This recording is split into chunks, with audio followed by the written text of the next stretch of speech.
Hey everybody, I'm Zach. And I'm Jesse. We're going to be reviewing the Glion DollyXL next on Now Let's Review.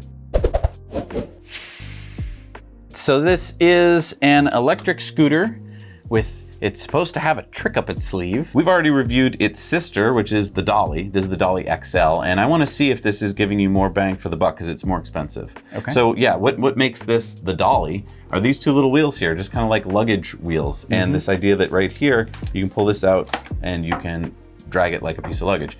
Is that a usable thing? Well, here's the problem I have with this. The first version was smaller. Whenever I would hit a bump with it while I was walking to go to the train and it would start to tip, it was so light that I could ride it pretty easily. But this one at 42 pounds, I don't know if it's easy for you to get the idea of what 42 pounds is, but 42 pounds is a lot. When you're dragging this along and this starts to tilt away from you and the wheels here are so close together that that's really easy to do, when that starts to happen, it kind of breaks your wrist. And so you have to let go, or you have to get another hand on there. And that's not what you want to do in the middle of a commute, especially if the tires are a little bit wet.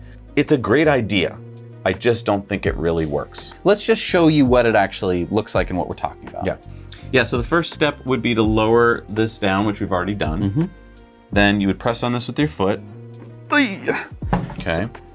It automatically locks, which is cool, but here's one thing I don't like. This can still rotate, which means that as you're pulling it, if this starts to flop to one side, the weight shifts. Now, you will lower these down. Jesse's gonna do that now. And these handlebars do fold, which is kind of cool, but they're very, very pinchy. And right here, that caught my hand one time and gave me a really bad blood blister. So you want to be very careful when you're manipulating this, which is, again, not conducive for commuting where you're in a rush. If you're rushing to get your bus or your train, you're going to do that fast and you might hurt yourself. Yeah. So you've got it all folded up. So now you've got it folded up. So now what you have to do is extend the handle. That's as far as it goes. Yeah, you only get 5 inches there. So then you lift this up. It's wibbly wobbly on its rear wheel. And then it finally, at about 45 degrees, comes up on the dolly wheels, which you can just about see here. And it rolls fine because this is a very smooth surface. So let's say that I hit a bump. It's gonna kick this thing into a free fall going kind of the wrong way. Let me just show you what I mean right here. So here is, your center of mass is way up here.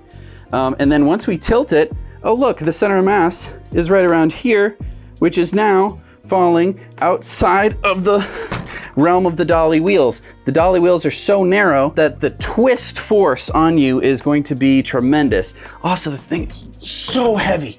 Please let me put it down because it weighs 42 pounds. And it's like, I'm supposed to be able to bring this onto a train with me. Now you're not gonna be carrying it because you're rolling it, but I would just say it's a scooter. It already has 2 wheels.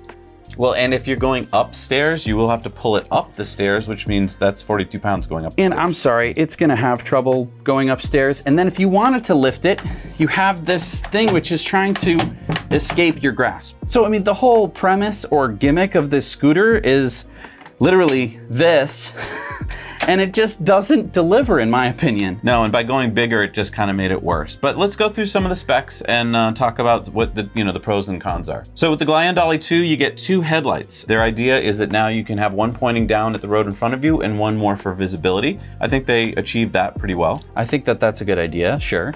10-inch pneumatic tires. The good news is that they're bigger, so they go over bumps better. But the bad news is that with pneumatic tires, and that means full of air, they are going to fail at some point. There's a tube inside. And so on the front tire, pretty easy to fix. Rear tire, really hard to fix.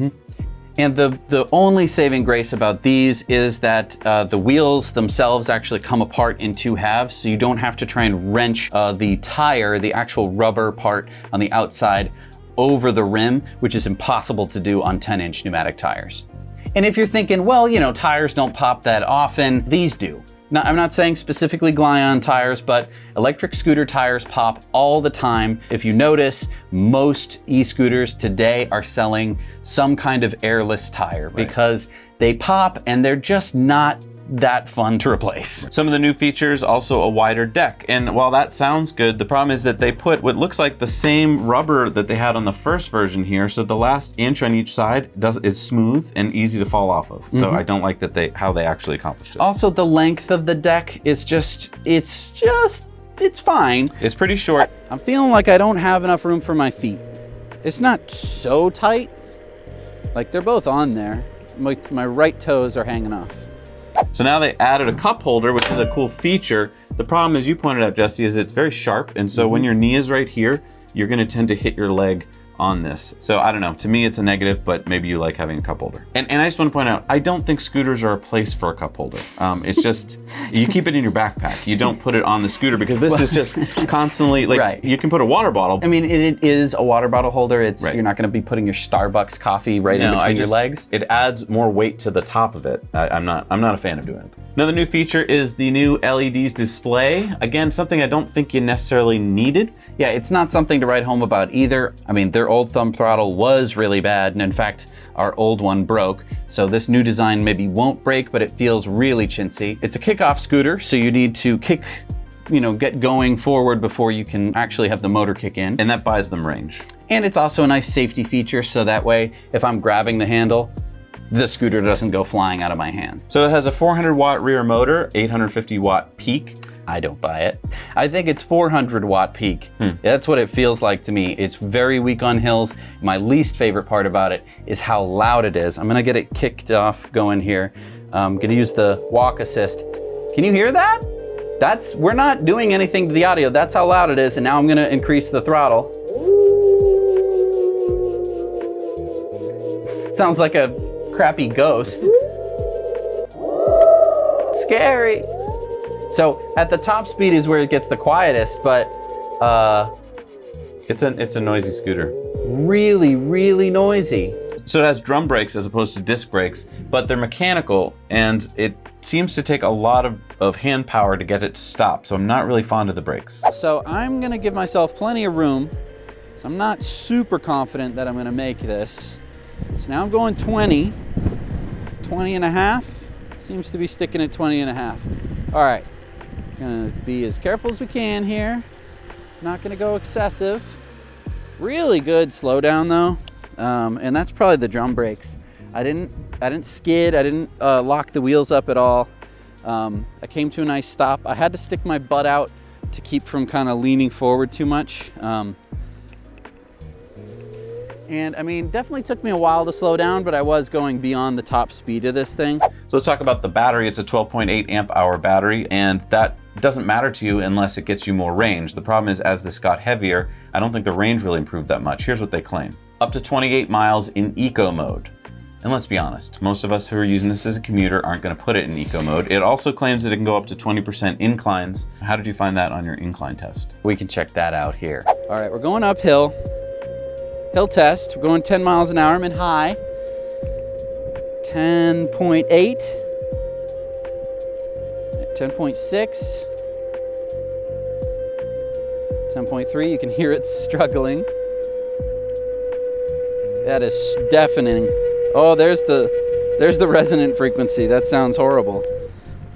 Wow, what a loud scooter. So here's the new horn.